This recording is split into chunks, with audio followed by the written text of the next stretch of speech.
I'm sure everybody knows Mr. X, the guy who popularized the villain who is silent and is scary and just walks towards you forever and is invincible and is very scary. He popularized a whole genre of games. I've played Resident Evil 2 Remake a lot, but I usually skip everything and just play, so I don't really get the backstory. I got the backstory. I went through the first time and got backstory. I just don't remember. I don't remember any of the lore. So let's get some more of the lore. The Tyrant Project Origin, Mr. X explained. Alright, let's get into it. I love it. I'm gonna give this guy a like and a subscribe. In the early prospecting period of working with the progenitor virus, it became clear to Umbrella that this virus could be used for much more than just dropping on a population and sending in a cleanup crew afterwards. The infected— Oh yeah, you could control armies with it, man. You could control governments. You could do these secret operations where you don't actually have to get anybody killed. And it's great. were great for eliminating a population, but what if you needed a specific task done? The company began working on bioorganic weapons to solve this issue. While meeting failure after failure, they eventually got their first taste of success through trial and error. This success would become known as the Tyrant. Who is the Tyrant, and why should we care about this fedora-wearing good boy? Well, dude, you've come to the right place if you've ever wondered this. So with the design is so simple, yet so majestic. He's beautiful. That set up, let's discuss the lore and morphology of Mr. X and learn about where this absolute unit comes from. Before getting to Mr. X, let's first take a step back and learn about the origins of this creature. He's like scary, but at the same time it's hilarious, just the way he moves and the way he just fucks you up whenever he gets close to you. I love it. The original Tyrant was just a normal human who received surgical alterations post-infection. These alterations created a creature who was larger and stronger than your average human, but still as smart, or perhaps a little less smart than your average human. The reason for this being was that the infection almost always causes brain damage to the host as they begin to change. These mutations caused by the infection formed a powerful claw on the left hand made out of— I think it's a little much. I don't think it's as scary as Mr. X. I think Mr. X is a lot scarier, but in a funny way. Bony deposits. The muscle on the Tyrant was well beyond human limits, allowing it to tear through people like tissue paper. It was capable of running up to 43 miles per hour, which means it could also run down anyone trying to get away. Yeah, something that runs that fast, like, it's too fast for it to be scary, because it's just over. No. Running for Mr. X, like, he's gonna get you. And it's gonna be slow. And he's not gonna run at you. He's gonna walk towards you until you got nowhere to go. An interesting thing about the original Tyrant is it did not suffer from decay like the other creatures did. Instead, its form was relatively normal, generally speaking. The creature did experience a growth spurt during the 2.5 months, however, making it larger than your normal human. I really need to get to playing the first Resident Evil game. I have it. I've played it on my gaming channel, link down there in the description. I just didn't finish it. If it wasn't already. Physically, the creature, as mentioned previously, was altered in one main way to fuel the new muscle that it did have. A heart transplant was performed on the Tyrant, and a large mammal was essentially harvested from an unknown source. This created a duplicate circulatory system in the body, giving it much needed blood to all the muscles. This also meant that the creature does not tire out like a normal human does, and instead can just kind of keep going. The Tyrant was not perfect, however. The main issue that it had as time passed was that this creature began to get a sense of self. Its brain was just about as intelligent as a normal human, so eventually it began to question why it was taking orders from those weaker than itself, which, considering how ridiculously strong this thing was, could cause issue for the humans issuing— Unless it turns good, it could be friendly! Friendly monster! That'd be cool if in Resident Evil there was actually a friendly monster. That'd actually be awesome. Orders. However, in spite of this, the project was deemed a semi-success, and it continued on as they attempted to find ways to create a creature who would accept orders and would not begin to question them down the line if outside influence of the handlers was not given for long enough. The project continued in the laboratory below Oh man, I might accidentally become part of Umbrella if I was in this universe. That's not good. Raccoon City to overcome this flaw that the Tyrants had, and eventually it was completed. The T-103 came into existence after being cloned from the original Tyrant. The reasoning behind— I'd probably end up going out like Ivan. And the T-103 was that they wanted it to stand alone rather than being called the T-003. Yeah, just some man. You shot 3 times, you missed all of them. So the T-103 was an excellent killing machine. It had a basic human form, albeit much larger than your average human. However, it still would not draw too much attention if you didn't know what you were looking for. Sporting a trench coat and a stylish fedora. Oh man, I almost made it through that sentence without laughing. Anyways, kids, don't worry. Bro, the way his face doesn't react to anything. It's so simple. So good, you don't really have to animate anything. Fedoras, for the love of God. This tyrant would be sent out on missions to eliminate personnel and retrieve certain high priority targets. And this he's like basically a super badass Frankenstein. Finally brings us to the actual game. Resident Evil 2 Remake was first awesome, and second, it had 6 T-103s dropped into the city with different missions. The one you get nice and cozy with was known as the T-00. This particular tyrant, while behaving and acting like the others, appears to act very human in certain ways, like if you shoot its hat off, it becomes irritated. While the others would no doubt behave in this manner as well, familiarity brings respect. So what is this particular tyrant doing amongst the police station? While the other 5 were dropped into combat Delta Force that had made its way into the sewers, this particular one was tasked with eliminating the remaining police officers and collecting the G-Virus from Sherry. So first things first, yeah, that's not good whenever you're looking at some bars and there's that face looking at you and he just rips through them like they're nothing. Discuss his strength. Tyrant is ridiculously strong, able to lift a helicopter above. Yeah, I remember this. The first time I saw this, I looked at him and I kind of didn't realize what was happening. Because I was just looking at him, and I was like, what the fuck? And then right around here, quite impossible. I was like, multiple people. I better run. Oh, he's walking toward me. Be about 14,000 pounds, which comes out to... Yeah, I think that's what they wanted, too, because Leon just kind of stands there and is like, Jesus Christ! It's like, yeah. About 6,350 kilograms for those using non-freedom units. So just with its shoulder, it was able to lift half this helicopter at minimum, which... Yeah, that's a whole bunch of fuck that. Would probably say to me it was about 7,000 pounds just on its shoulders, or 3,175 kilograms. That is crazy amounts of... Bro, his face.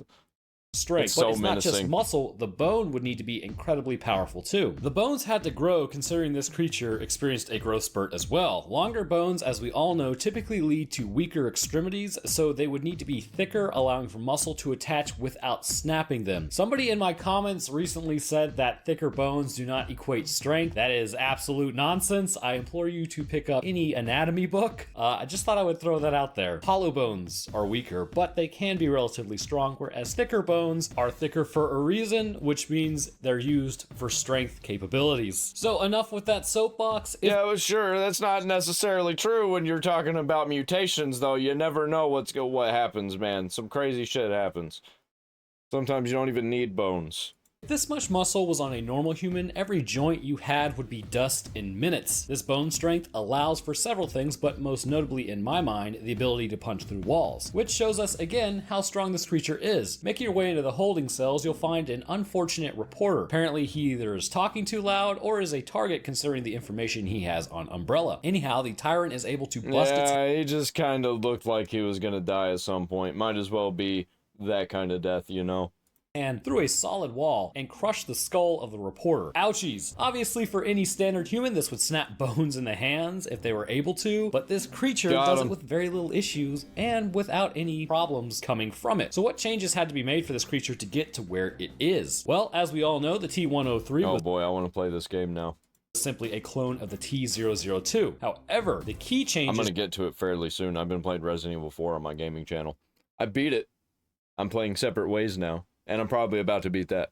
That had to be made were that the strength was kept as well as the bone strength and the growth spurt, but a specific gene was sought after. This gene would allow the Tyrant to retain its intellect without it gaining a sense of self. The mammalian heart transplant was also brought over, but more was needed, so let's discuss that in detail and the possible physical changes to the human form. Muscle is first. It's fairly clear that the amount of muscle located on the Tyrant is well above anything most humans could carry, let alone operate. There are actual genetic mutations in humans right now that could alter this, specifically super male syndrome. Super male syndrome in humans is the addition of an extra Y chromosome. So instead of your typical male having XY, this male would have XYY. This might not yield a stronger human per se, but the muscle is quite pronounced in some cases. The effects of this muscle is that it can be doubled up on the body. I'm not suggesting that Mr. X has We're getting real sciencey in this episode, man.